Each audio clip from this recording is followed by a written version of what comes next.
வாழ்க்கையில எல்லாருக்குமே ரொம்ப முக்கியமானது உண்ண உணவு, இருக்க இடம், உடுத்த உடை இதெல்லாம் கூடவே சேர்த்து இன்னொன்னு இருக்கு. அது என்னங்கிறத சொல்றேன்.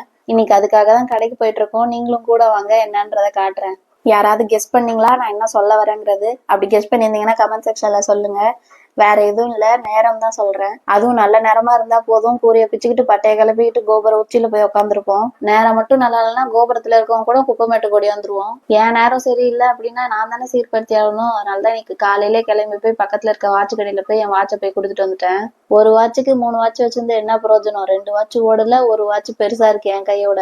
அதனாலதான் சீர் பண்ணி எடுத்துட்டு வந்துட்டேன். பாப்போம் இனி என் நேரம் எப்படி இருக்குங்கிறது. வீட்டுல ஆறாக்குட்டியை விட்டுட்டு தான் போயிருந்தேன். கடைக்கு போயிட்டு வந்து என்ன பண்றான்னு எட்டி பார்த்தா வீட்டுல இருக்க பெரியவங்க எல்லாரையும் ரேகிங் பண்ணிட்டு உட்காந்துருக்கான். இப்பெல்லாம் அவன் போடுற ரூல்ஸே அளவில்லாம போயிட்டுது. வீட்டுல இருக்கவங்க எல்லாருமே கொஞ்சம் பொறுத்து பொறுத்து பார்த்தாங்க.